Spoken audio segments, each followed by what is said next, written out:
I'm AJ. I'm Satin. And welcome to Rooted in Real, where genuine conversation meets grounded perspective. Y'all. We are so unserious. Another one for the blooper reel. Could not stop laughing just to start the doggone episode. But okay, here we are. So unserious. I don't understand. It's all right. Okay. I think. But welcome back. Thank y'all for joining us for episode 22. Episode 22. It's about motherhood, expectations versus reality. Dun, dun. Dun, dun, dun. So what the plan for this episode is just to talk about what we thought motherhood was going to be like and all the things that we thought we would be and all the things we thought we would do and things like that versus what it has been for us. Oh, yeah. So, Satin, what is something, let's talk about one thing that you, before you had your first kid, you thought that you were going to do in motherhood or the kind of mother you thought you would be. I didn't think I was going to be a mother. Oh. Yeah, I really didn't. And again, that's probably from the upbringing and such like that. I just didn't think I had the capacity to nurture properly. Okay. And I was right.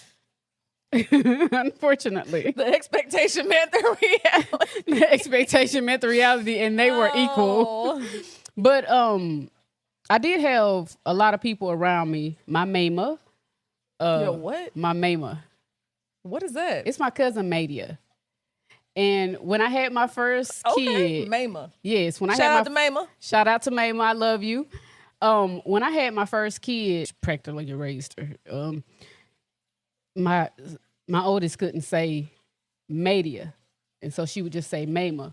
And I remember asking her like, "Why do you call her Mama?" And she said, "She's like my second mama."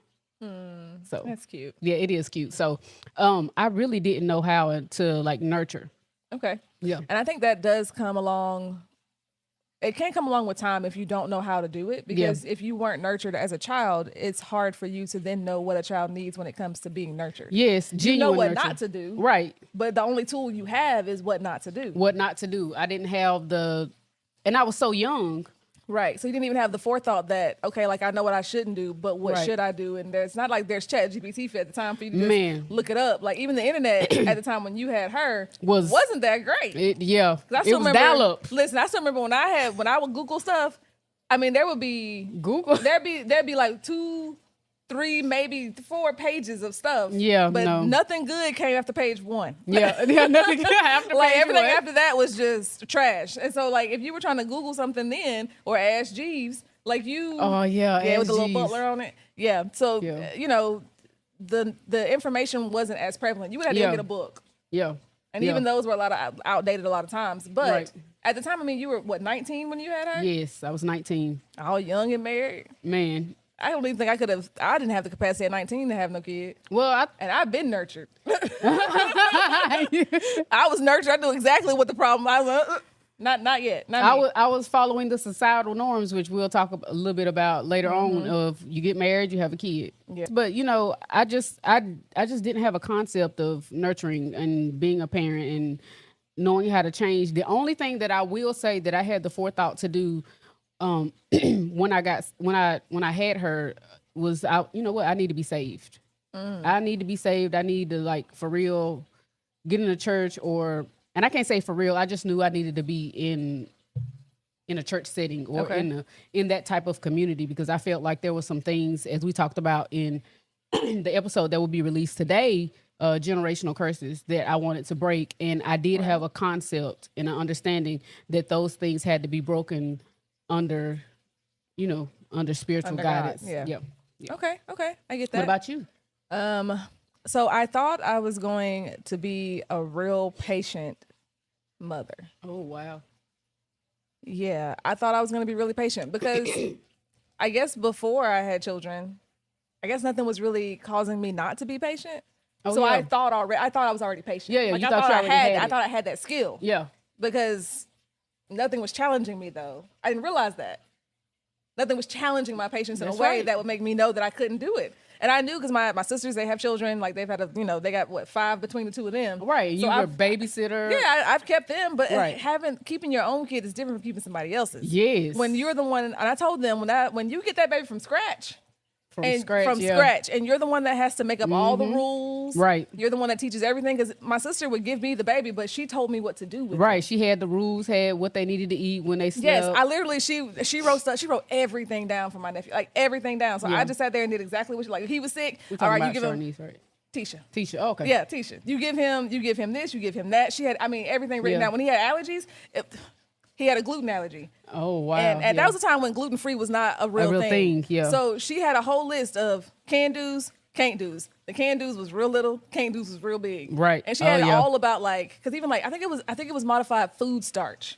Oh, yeah. It's either modified cornstarch or food starch. And so I had to look in the ingredients on everything that I gave that kid. But that's what she did. She gave me all the ingredients that he couldn't have and could have, so I could figure it out. So, like, it's easy to watch somebody else's kid when you already laid the groundwork. Well, I will say that me and her are very similar in that, because my oldest had some dietary issues and things like that, and I did the same thing.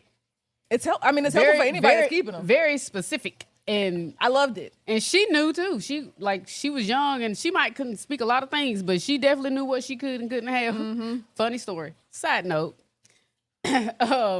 She went with Mama one time, and she went to Mama's father-in-law, which is my cousin, house, and they went fishing at the creek or lake or wherever they were at. And she said, "Can't wait till he was like, we can't wait till we get home and eat or whatever." And she said, I can't eat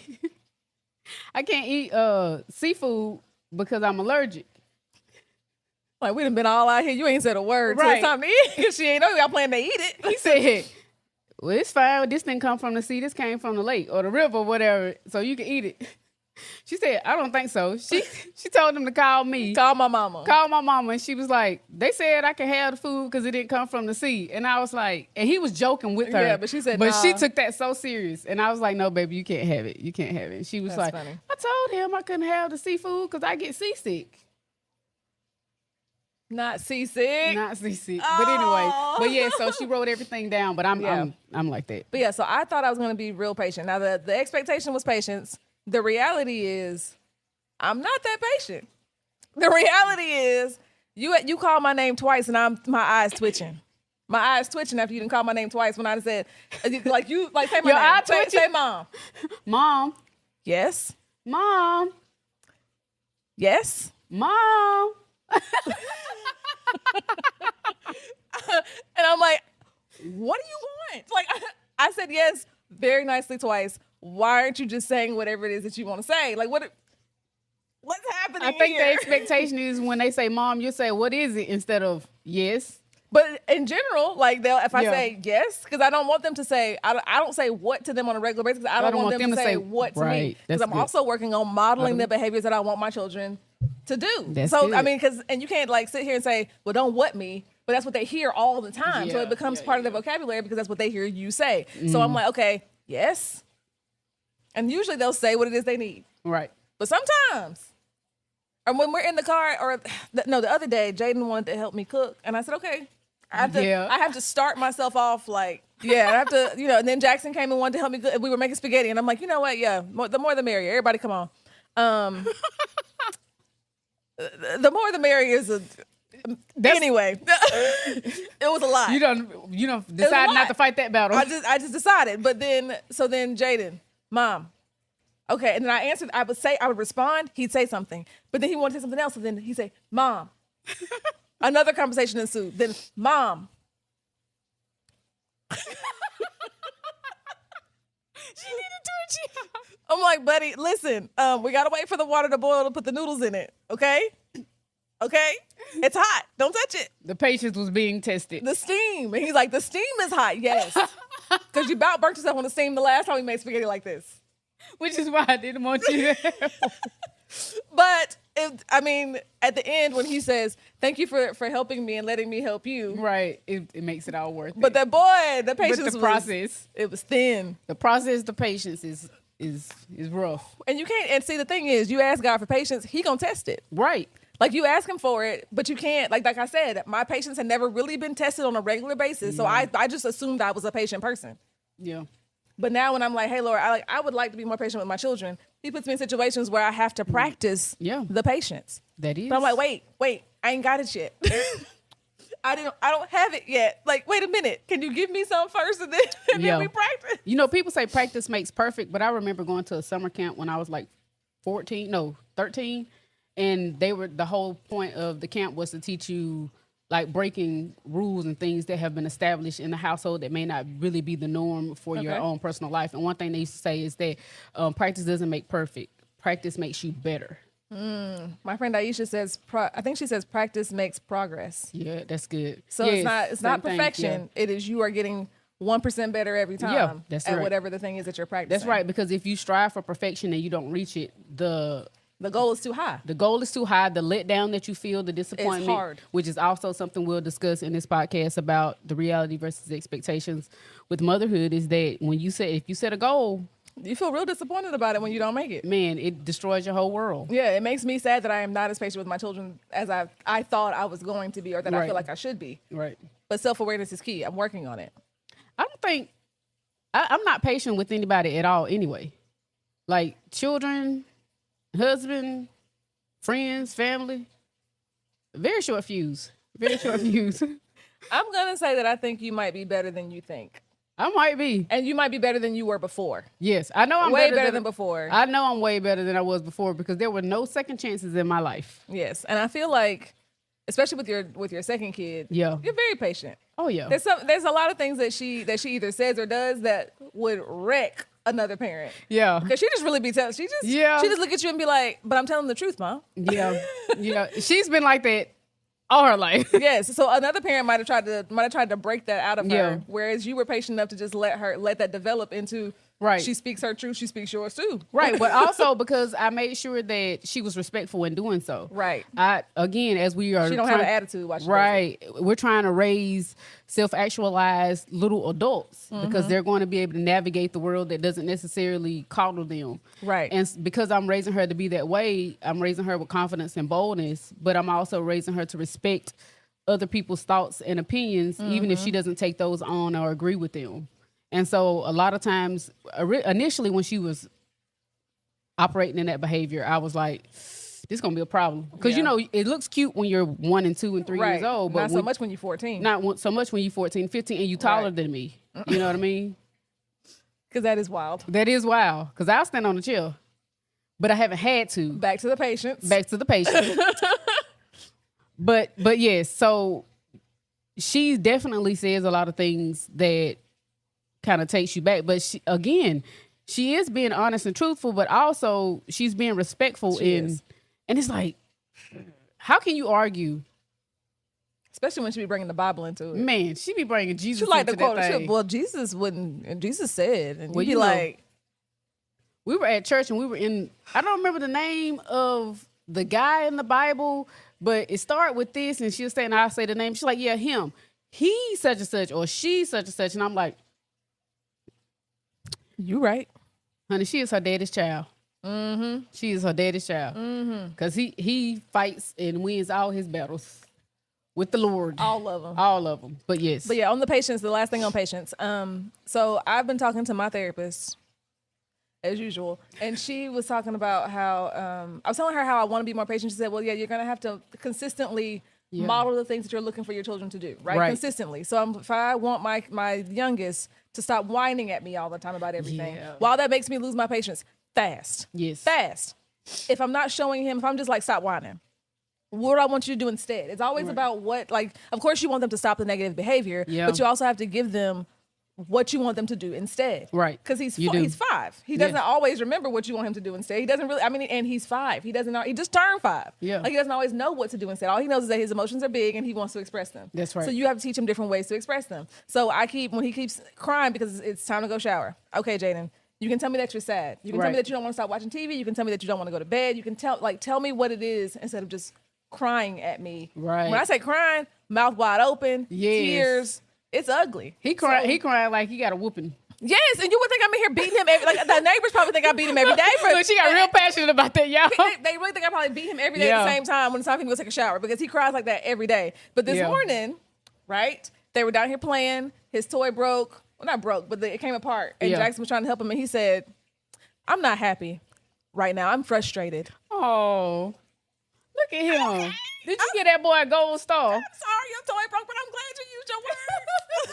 I'm sorry, but look at you. Muy bien. Not the Spanish. I had a Spanish speaking patient this week, so I've been trying to work on my Spanish with them. Yeah. It was cute. But it's cute. Yeah, so I was like, having the patience to keep on talking to him about, hey, let's not yell, let's use our feelings. Let's talk about our feelings. Let's put words to our feelings and just tell me what you need. Tell me what you want. Now, are you gonna get what you want? No, because you gotta take a shower and wash your behind and go to bed. It's time. But I can't acknowledge feelings that I don't know exist. Yes, you are correct. So I can't validate, hey, I understand that you're sad. I know you don't want to stop watching TV. I know you don't want to stop watching Echo, but it's time to go take a shower. Yes. Now. Right. So would you like to, and I give him a choice. Do you want to piggyback or do you want to walk? But you go into the shower. That's a good choice. You go and he might not say anything, but then when I start walking away, I want to piggyback. Yeah, he's like, wait a minute. The reward is slipping away from me. The reward is slipping away. So and then I say, all right, well, let's stop making all that noise. And he'll get on my back. So then and we'll piggyback upstairs and everything's cool. That's a good way. That's I mean, not only are you giving them choices, but you're not just saying either you can do it now or you can do it 5 minutes from now. No. After I whoop you. Right. Like instead of saying that, you're saying, okay, either you can walk or I can give you, like you're giving them something it takes their mind off of their inability to, or their that they can't have something. Yeah, that they're not independent about away. Something. Yeah, I did read that one time where this lady said, parenting isn't about like just taking away all their freedom and all their choices. Yeah. If you have a toddler and they don't, you just want to give them options. You say, hey, you can have, like, we're drinking milk today, but do you want either the red cup or the blue cup? Yeah. So you're not giving them the option not to drink the milk that you know that they need or whatever. Yeah. Do you want the red cup or the blue cup? Now, that's something I wish I would have done more with my youngest, is give her the ability to be able to choose, because she has such a hard time choosing. Mm-hmm. She'll say, I like all of them, or I like both of them, or I want to do both of them. And I don't think I've nurtured that enough. And I think it was because she's always just known what she wants. Yeah. And so now she's at, she's going to high school. Now she's at the age where maybe she wants something different, but because there's multiple choices that look equally appealing to her, she's having a hard time choosing for a lot of things. And it's small things. Okay. And I noticed that it's becoming more prevalent, like in all of the things that she does. And so I want to say I was asking her to do something yesterday. Oh, well, a good example is when we bought Father's Day cards. We went out, we were shopping, and even gifts. A lot of cards. There's a lot of cards. And I'm so used to her getting funny cards for her dad, but she's more in the sentimental, I want to speak from my heart phase. Okay. Well, she's already a heart kid anyway. Yeah, she is. But very empathetic. She's more, her goal is to make us cry. I want to see my parents cry, because it's amazing to her to see we get like overwhelmed with happy emotion. She loves it. I mean... And meanwhile, my kid is over here trying to startle me every day. Yeah. Did I get you, Mom? Well, I believe your kids need to startle you, because you need some survival skills built up. So, but we went to go buy. See how I bypassed that, y'all? Right. We went to go buy the cars, and there were so many cars, but there were two that she wanted to pick, and they were really good cars. I mean, just emotional. They hit you right in the heart, and it's all of the things that she wanted to say. And she's like, I don't know which one I want to get. And I was like, just get both, because they were both good and they both spoke something differently, quite similar, but different.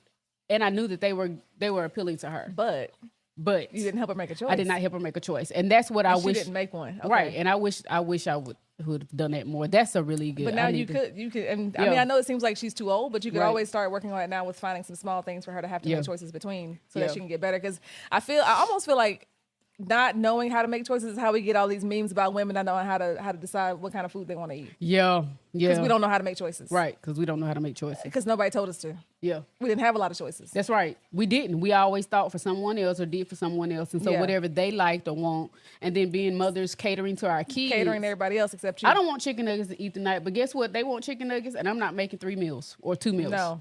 Everybody eating chicken nuggets and fries. Yep. We had hot dogs. With hot dogs. We had hot dogs last night. Yep. Everybody getting a hot dog. Yep. Okay. Something else that I thought I was going to do was take my kids out a lot. Oh, yeah. Like, I thought that I was going to be, one of them parents that's like, oh, let's go to the park. Let's go to the bookstore. Let's go to the library. I got a library card. I ain't been since last summer. I ain't been to the library in a long time. Right. Ain't been since last summer. Yeah. So we ain't been to the library. We don't go to the park very often. We don't leave the house very often. So whenever we do, they're like, where we going? Where we going? Right. Where we going? And overstimulated. Yes. And I'm like, I don't I don't know. Sometimes I just don't like being out with them because I have to focus so much on making sure that they're where they're supposed to be. Nobody took them. You're not present. I'm not enjoying the moment. But even, I'm just watching everybody else around me and making sure that these kids are okay and that they're enjoying their moment. But I'm not enjoying a single second of this. Right. Yeah. I'm trying to make sure y'all are cool. Now, if William's there, my brain is off. Yeah. I agree. But if it's me taking the kids to the library or to the park, now the park, for real, I'm like, ugh. And then, of course, they both want to play on two different things because they're both they're different sizes. So then I'm like, okay, if I take my eyes off of this one for a second, where'd that one go? Right. Then I go back, well, where'd that one go? And put a track on them. I don't like it. I don't like it. Yeah. So I don't take them out very often. And I thought I was going to be the parent that did that sort of thing and like did art projects. Oh yeah. And such. Yeah. Even though I don't really like art, I know that kids do. Yeah. You just thought you were gonna be that fun. I don't know why though. I don't know why. I just thought I was gonna be like, oh, when I become a mother, I'm gonna do all these things.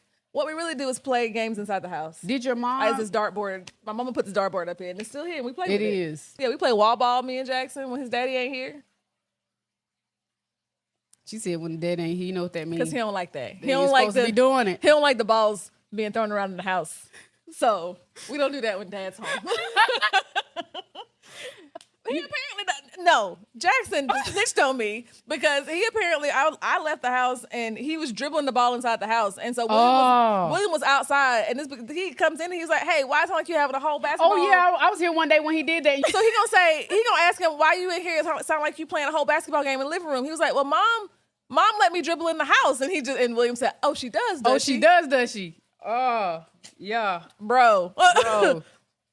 That's between us. I'm trying to give you a reward. Just like how I broke the window. That's probably why when he came to the house, he broke the window downstairs in the back. We were out anyway. We were playing baseball outside, and it was my fault. But I didn't say a whole lot. But then Jackson goes and tells William the whole story, and I was like, "Aren't you glad that your kids don't lie?" I am. And I can't say nothing because I'm like, I'm glad you didn't lie about it. Glad you told the truth. When he came to the house, Savannah had a soccer ball and a basketball and a football. And he was bouncing one of the balls. And I came in. Well, he picked it up. And, like, I guess his thought process was to bounce it. And he bounced it. And I walked by. And he was like, "Oh, I'm sorry. I'm not supposed to do that." And I was like, "I don't care nothing about that. Just don't. Well, ain't nothing to knock over and break. Just don't go over there on this part or whatever." And he was like, "Really?" And I was like, "Yeah." And I went on upstairs and did whatever, and he was down there just bouncing and having a good old time. And dribbling him ball. And then at some point I came downstairs and he was like, "I think I've done it too much. Like, I think I need to stop because I'm getting really excited about this. And I don't know if I'm able to control it and keep it from going over there." Like, he was rationalizing. That's Jackson. I'm just saying, keeping himself in order. Like, so you're doing a very good job. Somebody else's house, because he don't do that at my house. Yeah, because the ball be everywhere at my house. And the problem is, I don't care. He can have it everywhere at the house. And he still is like, "I'm somewhere else." That's nice to know. It is. I keep telling you. I keep telling her, when her kids are with me and they come to my house or we're together, all of the things that she's teaching them to do that they don't exhibit in front of her, they do at my house. They do with me. That's great. Because that's really what I want, is for you to exhibit these things outside the house. And I keep telling you, psychology says that when your kids are loud and rambunctious and all over the place, they feel safe or whatever. But I need them to chill out. Because mom's patience is still thin. Chill. Golly. But anyway, what's something else that you thought that you were gonna do, is like when maybe after the first one that you thought maybe you do, but you still don't do with the second one? I thought I was gonna be more hands-on, arts and crafts, and take them places and stuff, because with the oldest I didn't get a chance because I worked so much all the time. And the little things that I did do, she was ready to go with Mama and her cousins, because it's like, okay, I'm with my cousins. So when I'm with mom, it's like, yeah, we could do those things if you want to do them. Yeah. Kind of thing. And my oldest is also, she plays well by herself. She did. Mm-hmm. The oldest usually does. Yes, the oldest usually does. And the youngest, however, does not. Like, she will, but it is her very least favorite thing to do. And so I thought by the time I had her, because the place I was in my life, being married again. You gotta say it that hard. Well, again. Well, I mean, the again part was the blessing. Mm-hmm. But being married a second time and having an older child, because they are 9.5 years apart. Mm-hmm. And so I thought, okay, at this point, I'm gonna be more relaxed. I'm gonna be more safe. But again, I still was working on some things, so I didn't feel safe. But I thought that's what I was going to do. I thought I was going to be the parent. And I done arts and crafts with her? Yes. I've done all of those things. I'm an artsy person. Yeah, you are. And she enjoys You're very crafty. Yes, I am very crafty. Yes, that comes from lack.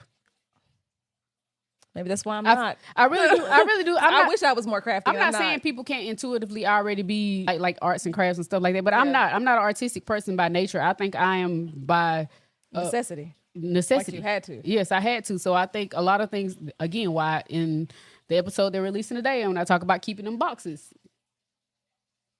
I won't do it again. It's okay. Go ahead. Yeah. Well, I sent her a picture I was cleaning out yesterday. I was cleaning out some things yesterday because we are working on the hoarder mentality, y'all. Yes. But what did you send me the picture of? I sent her the picture of an old pill bottle. And I mean, it was an old pill bottle. And it got no sticker on it anymore. It don't have a sticker. She clearly has already peeled the sticker off to use it for something before. Yes, it was dirty because it had stuff that I used it for storage. And it had what, batteries in it? Batteries, it had chapstick, it had some like pieces. Batteries and chapstick? Yes. Now I noticed when you sent me the picture of it thrown away, that stuff wasn't in it anymore. No, I took the stuff out because the batteries were good. I did throw the chapstick away. I hope so, because it was next to the batteries. Yeah.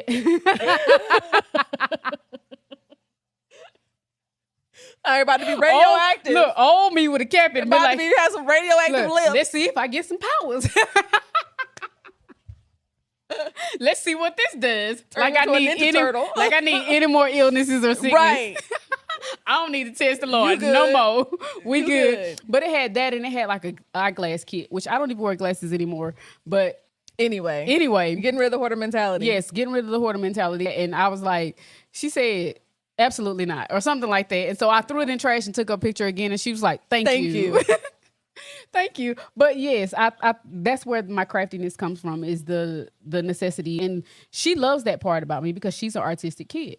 And she loves to paint, and she loves to draw, and she loves to clay make. She wanted a kindling for Christmas. We don't have the space for it. A what? A kindling. You know, the no oven. She says, no, I don't know. I don't know. It's the oven that you put pottery in to bake it. Oh, the fire thing. Okay.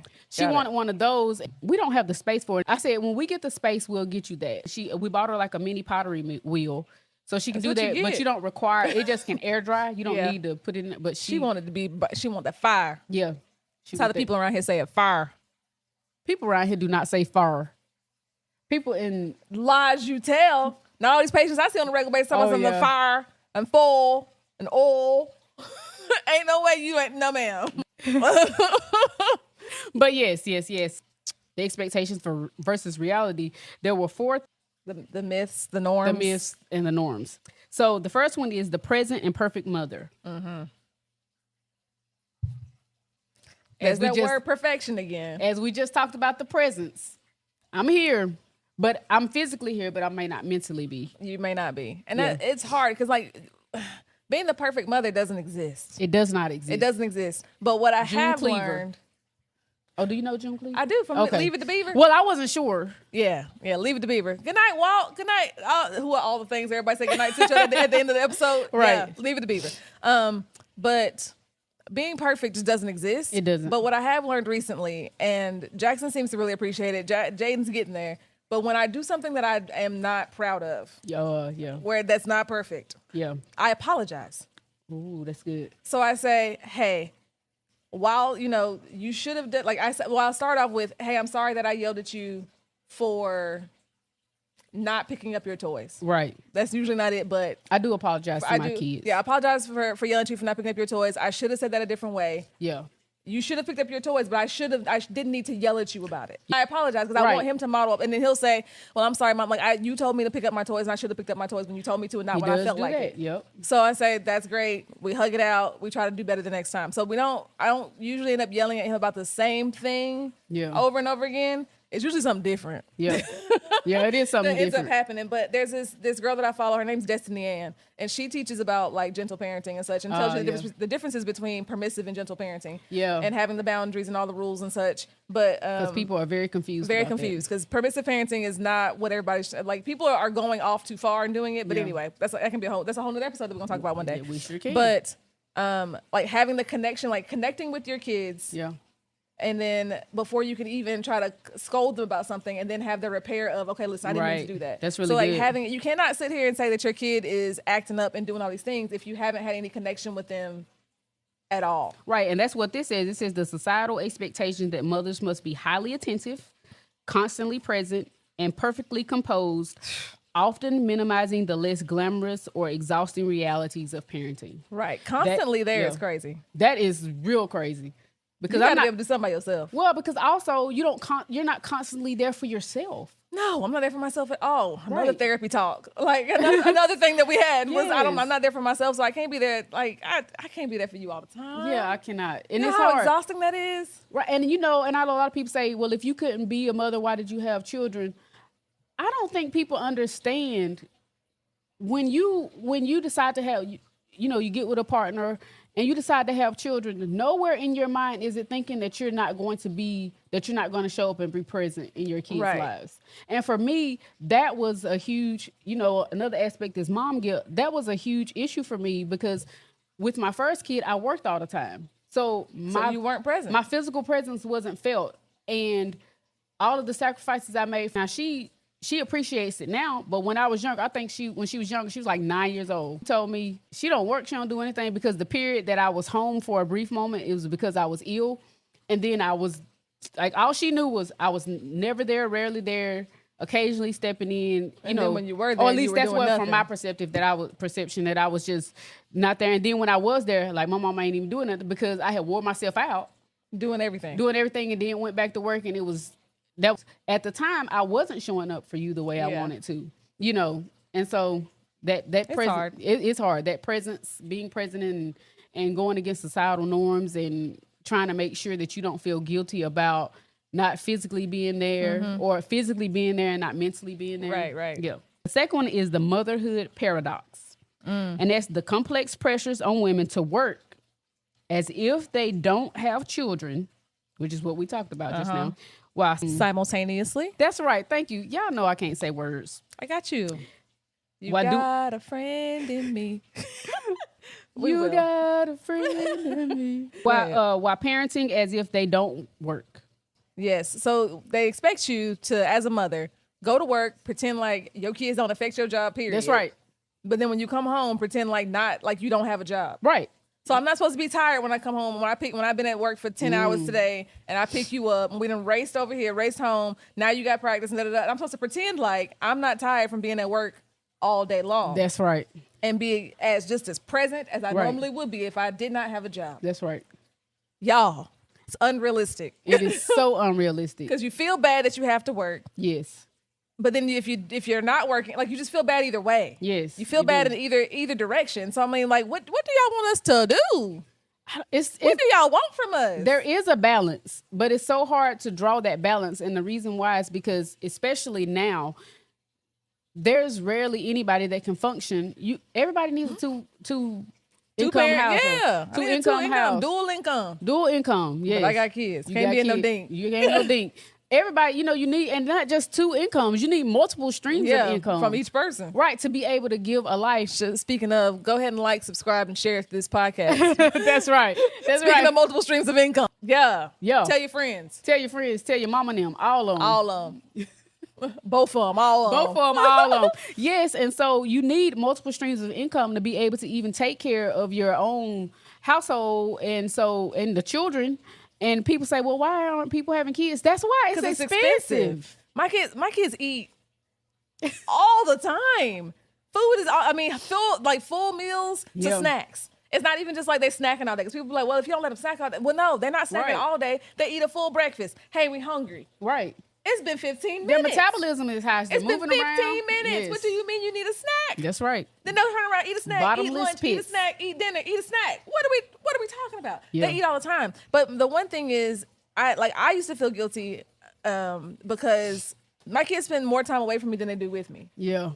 So then when I felt like I wasn't present, when I did show up with them, then I felt even guiltier for being tired I'm not even with you all day. Well, that for real is I feel that all the time because my youngest, she's in school most of the days. And then when she gets out of school, her and her dad, they go to the library or they go to the church and do her homework. They go to different scenes, different areas so that she can, her mind can be stimulated and not just at home or inside four walls in a building anywhere. Yeah.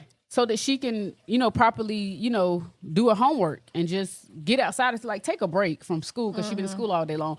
And then by the time she gets home, let's say 5 days a week, by the time she gets home is 6, 7 o'clock, 8 o'clock in the afternoon.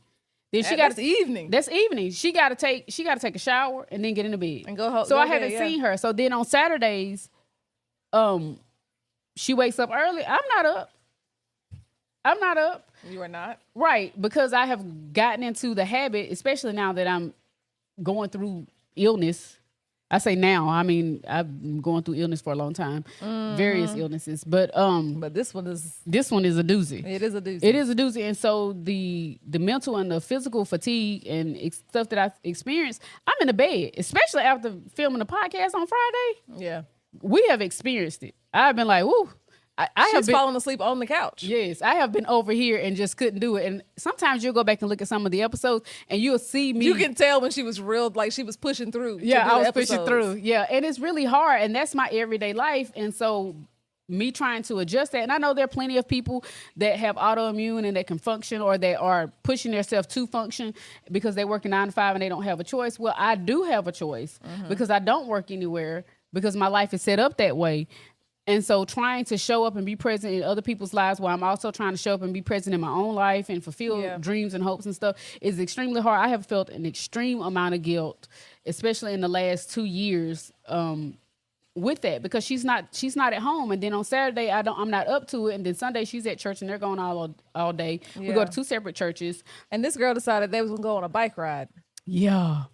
For how long? An hour? We did. They went on an hour-long bike. She ain't rode a bike in a minute. Now, she likes to ride bikes. But she ain't rode no bike since she got this here illness. Yes. Right? And then she chooses to ride a bike for an hour. She was down for the rest of the week. I was down for the count, y'all. Down for the rest of the week. I think we filmed that week. We must have filmed that Friday. And you can tell in them episodes that she looked tired. Yeah. She did that on like a Monday. Like she I looked like Snoop. Bikes. I was like, I looked at boy. You go back and watch the episodes, you'll see I'm like this. Trying to just hold it together. There was not one clip that I tried to pull where I didn't look like I had cig of weed. I heard that on. I could not with you. Money said that on the clip when they were talking about not touching the kids. You come around, smell like smoke, you smell like cig of weed. That's my new word. Cig of weed. That's what I look like. For real. And because I felt so guilty and she was home and she doesn't ask for a lot and they're so understanding. And she was like, well, Mom, she's like, I'm not bored, but I wish there was something I could do outside. Because again, she could do something 10 minutes later, she could be exhausted and be like, let's do something else. Mm-hmm. And so I was like, let's go outside and let's ride bikes. Now, should I have done 20 minutes like you suggested? Yes. Maybe start off small. Yes, but my thought was because I know my kid, she's going to say, Mom, we were out here for 20 minutes. That's not a long time. So I was like, the longer, the better. And if I get sick, in my mind, I'm fine. I can deal with it. Because again, I'm navigating a new norm. I was not fine. How'd that work out for you? I was not fine. Not fine. Not fine. Not only was I tired, everything in my body hurt. And you were hurt. Yeah. You were tired. Yeah. It was rough. So yes, to summarize, mom guilt. Yes, mom guilt. Yes, real. Mom guilt is real, and it's hard not to have it. People are like, just don't feel guilty. But I mean, you say that, but like I still feel like I'm not doing enough for my kids. That's right. But anyway, that's another therapy talk. Because my therapist is like, listen, you're doing the best you can. You're doing the best you can. You're right. Yeah. But I probably could still be doing better. And I just said that today. I said, I don't think my best is good enough anymore. And I said, you literally can't give any more. Literally can't give any more to anybody than you can. Like you're doing the best you can do. I am doing the best in your current state. But okay, what's the next one? All right, so the next one is instant maternal instinct. The myth that every woman immediately bonds with her baby and intuitively knows exactly how to soothe, feed, and manage the child's development from day one. Day zero. I had absolutely no idea. As I said about me not knowing how to nurture, I had no maternal instinct. None. I had survival instinct. Yeah. And I knew how to defend. And I knew how to provide. I knew she was going to have a roof over her head, clothes on her back, food in her stomach. Yeah. No matter. I had that part. Yeah. By any means necessary. I knew that it was and because my situation wasn't ideal, right? I knew that she was going to be taken care of. But I had no maternal instinct in terms of nurturing and loving and just how to talk to. And I babysat kids, but not how to talk to a baby and just my emotions. And we discussed that in one of the episodes. I want to say the episode that we're releasing today, where we were talking about just yelling and screaming because I wasn't emotionally mature and I wasn't, at a place where I was in survival mode. Yeah. I had none. It was terrible. Yeah, I got you. Yeah. But it doesn't happen. It doesn't come naturally to every woman. And I think that shouldn't, that also will give people guilt. Yes. That you don't know what to do when the baby first comes out and you don't know how to handle it. You don't understand what all the cries mean. Right. They make you feel like you should know that stuff right off rip. But you really have to get to know the baby. Yes. You have to get to know the kid and figure out what it is that they want, what it is that they need. Yeah. Not every baby, they all want the same sort of things, but they all might want it differently. Yes, they do. And you have to figure that out on your own. And I just feel like they don't give us enough tools. There's no grace either. Yeah. Like you leave the hospital, you've been there a day and they're like, all right, deuces. Deuces. You just gonna let me go? You gonna let me go with this thing? I don't know about this. Okay. We get home and I'm like, hey, this your house. This your house too? See all the people, see all the things. I'm put you in your bassinet. Let's see. Okay. Bringing a baby home for the very first time is like, surreal. It is surreal. Here? I will say that my first kid was very easy in terms of that. And I believe, this is my personal belief, is that the Lord knew. Like I say this that all the time. Know what you was doing. Right. He didn't know what I was doing. I really believe, I say this all the time, that the Lord he modeled my kids, built them. He was like, in the room, this is what you're going to do and be because this is who your mom is right now. He really made those kids for me. And she didn't cry a lot. She didn't fuss a lot. She was a very good kid. People always wanted to babysit her. She was happy, and so she wasn't fussy. The stages like colicky and all that stuff. Like that. She didn't have any of those. Now she did have a few health challenges, I say, but she didn't have anything that I couldn't already manage. Again, because to me that was in the scope of being surviving and protecting. And so I was able to manage those things. And again, I had certain people around me that were able to give her those things. So also in my mind, I was like, I don't have to have the maternal instinct and be nurturing because there are other people around her that are giving her that. The village. Yes, the village. The village had you. The village had me, yes, and her. And so that's a real thing. Okay. The maternal mom instinct. Okay, the last one is the happy mother. The pressure to feel complete, fulfilled, and joyous at all times, which ignores the very real challenges of sleep deprivation and the loss of personal time, which we have said. If I can't fill if I can't fill my own cup up, I ain't happy. Yes. I'm not gonna be happy all the time. I'm not gonna be happy when you sitting up here with this newborn. And the thing is, like, the newborn stage tends to be very exhausting. It is exhausting. It's one of the easiest because you know exactly, hey, they woke up, they hungry. But they waking up every 2 hours. Yeah. You want me to be happy? That's right. Like, I am grateful. I'm exhausted. Yeah. I'm happy this baby's alive. I'm happy this baby is crying because that means that they're healthy. But like, I am not a happy person. Right. I have joy in this season, but being happy is crazy. Like, I don't know. I think that's something that is so hard to understand in that moment because who is even thinking about being happy? Who is thinking about I'm trying to survive. Anything? I'm just trying to make sure this child is fed properly because are they eating enough? Are they eating enough? Because I was breastfeeding. Yeah. I don't know how much you eat. I don't know what's going in your body. Right. Are you eating enough? Like you're crying and I've changed you and you're not sleepy, but maybe you are sleepy. Do you have gas? Do you have gas? Did you eat enough? Maybe you didn't eat enough. Let's try again. It's so much. Yeah, that's a lot. So much. But I mean, society puts a lot of pressure on women that they don't put on men when it comes to children. They don't. Like the man is supposed to, protect and provide, feed the children. You see it all the time where if a dad is out with the kids, oh my gosh, you're doing so good. Look at you handling them babies by yourself. And mom's out and they be like, oh, she on her phone. Right. She ain't even present. She ain't even paying attention to them kids. And she might be texting the doctor's office or calling them back or whatever. I could be doing anything right now or texting my husband that, hey, where you at? Right. Like, and I'm not bashing dads. It's just they get a lot. And it's now it's more prevalent where you have stay-at-home dads and that is true, but they get a lot of praise for women's baseline. They do. For women's, that's a good way to say that. Perceived baseline, they get a lot of praise. And I'm like, I recall a time where we were at a function that's regular every week. And my husband happened to do our youngest daughter's hair. Oh, you did tell me about this. Yes, at the time, I was having some issues with carpal tunnel. He did her hair, and I did her hair every week for her entire life at the time when she was like, I think she was like 2 or something like that. And came in, oh, he did a great, your hair is so pretty, da da da da. That's not unusual for them to say. And she was like, yeah, my dad did it. And then the whole thing about her dad doing her hair and the praising him, and not just praising him, but praising him to the fault of knocking me down. Why they're praising him. You don't have to knock me down while you praising him. Yeah, you don't. Just praise him that he did her hair. He's a good dad. He did it, blah, blah, blah. And I'm not one to bite my tongue. But the place where we were at, I had to bite my tongue.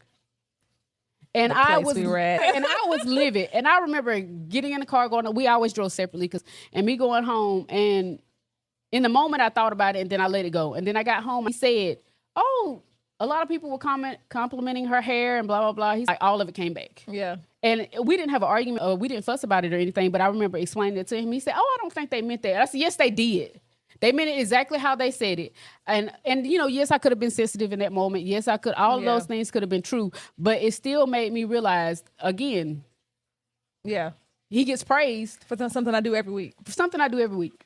Because you're supposed to. You're her mom. Because you're supposed to. Because I'm her mom. Yeah. And I was so livid. And this, bare minimum activity gets a lot of praise. A lot of praise. From men and for men. And I don't get it. But, I was 50 high. And after that, I said, I'm going to make sure that instead of biting my tongue, I say something, because again, as you were teaching your kids, being able to express your feelings, but I was trying not to make a bigger deal out of it than it was. But it was a big deal to you. It was a big deal to me. It was an extreme big deal to me at the time. That. Yes. The happy mother. Yes. The present and perfect mother. Mm-hmm. The motherhood paradox of feeling like you work, but don't work like you don't have kids, but have kids like you don't work. That's right. And then having the instant maternal instinct. Yes. A lot of the myths. Or natural. Myths that people think should be a norm that we know can't be. They can't be. They just can't be. So listen, the take home point is, before you have kids, you can think about all the things you want to do and try to implement. But if if the reality doesn't meet your expectation, as long as your kids are happy, healthy, loved, nurtured, and cared for, you're doing a great job. Absolutely. You're doing a beautiful job with your children. And you just keep it up. Keep it up. Stop trying to be perfect. Be you, and those kids will love you the way that you show up for them. That's right. All right. That's good. All right. Thank you guys for joining us again today. We hope to see you next time. Next week. Bye. Bye.